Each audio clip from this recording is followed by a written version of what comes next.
This story about black mob violence at a girls' basketball game in Indianapolis is kind of interesting. There's some decent video. But a couple things about the story take it up a few levels, and let's give them a look. This fight caught on video is what led to the end of the season for two high school girls basketball teams. The Indiana High School Athletic Association decided to sideline both Pike and Ben Davis high schools for that brawl that happened over the weekend. Sunrise reporter Carrie Klein joins us now with a look at how far the punishment goes. Carrie? Yeah, good morning, Bruce and Julia. In a nutshell, it means no more games, no tournaments, and no chance to make a run at any level of championship this season. IHSAA Commissioner Bobby Cox says that this video of punches being thrown, players kicking and wrestling is violent and unacceptable. He says it was a situation that had been brewing all game between the two teams that have a very strong rivalry. Both are ranked in the top 20 and both are playing for the conference championship. But at some point during the fourth quarter, tempers exploded and kicks and punches were thrown. We take no pleasure in issuing these kinds of penalties, but it's consistent and it's strong. Monday's decision is consistent with that of a similar fight between Hammond and Griffiths High School last year. Both schools filed a lawsuit against the IHSAA contesting the penalties. Let's change gears, but stay in Indianapolis. And let's take a look at a recent story about the new chief of police.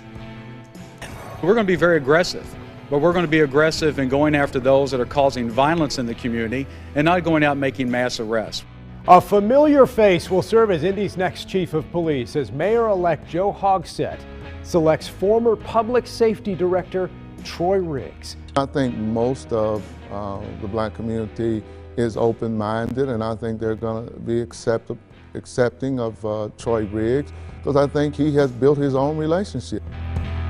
Boy, it's easy to get confused if you don't keep a scorecard.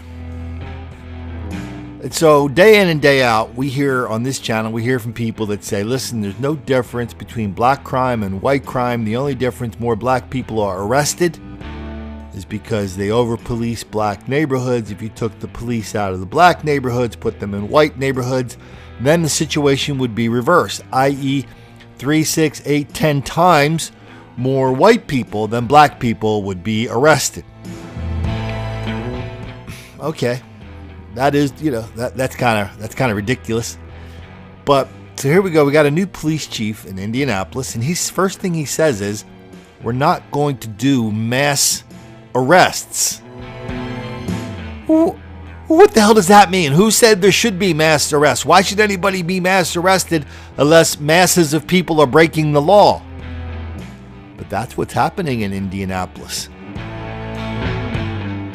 And it's been happening ever since they got a new police chief, which is, his name is Hite, H-I-T-E. Hite came in 2009, 2010 because there was some kind of episode of a cop arresting a black guy. Didn't turn out the way black people wanted it to turn out. They brought in Al Sharpton. Everybody demanded a new police chief. They brought in Rick Hite. Hite, before that, had been, I think he was already in Indianapolis. Before that, he was in Baltimore. He was one of the founders and movers and shakers behind the Black Police Officers Union in Baltimore. So they put him in charge. So he was down with the cause, which is no difference between black people and white people, except we just pick on black people more often. He tried to change that. Now all of a sudden we got the new guy coming in saying we're not going to do mass arrests. What the hell does that mean? Why would it even occur to you would have to do mass arrests? Well, the first thing he's telling us is that we're going to drive the crime rate down by arresting fewer people. So when Colin comes around and starts talking about how Indianapolis is now a dangerous and dirty place, we can just say, Colin, you don't know the numbers. But he's also sending out a message to all the black people who create such enormous amount of havoc and turmoil in downtown Indianapolis and in the suburban shopping centers, that all is well. If you guys go down there and blow off a little steam, we're going to bring our horses and helicopters and maybe a little pepper grass and shoo you away, but nobody's going to get arrested, so you can come back next week and have even more fun. Part of the fun, of course, is looking at the camera and accusing the police of white racism because they do not let black people break the law. That's what we have in Indianapolis. I write a lot about Indianapolis and Don't Make the Black Kids Angry, and in White Girl Bleed a lot. The reason is because, I think a lot of people have there's an enormous difference between what people think about Indianapolis and what's really happening in Indianapolis. So we think it's kind of a bucolic, Midwestern center of, insurance companies and, just kind of middle-class solidity. Maybe it was that at one point. That's not the way it is today. We have an enormous amount of black mob violence, black on white crime, black on white hostility.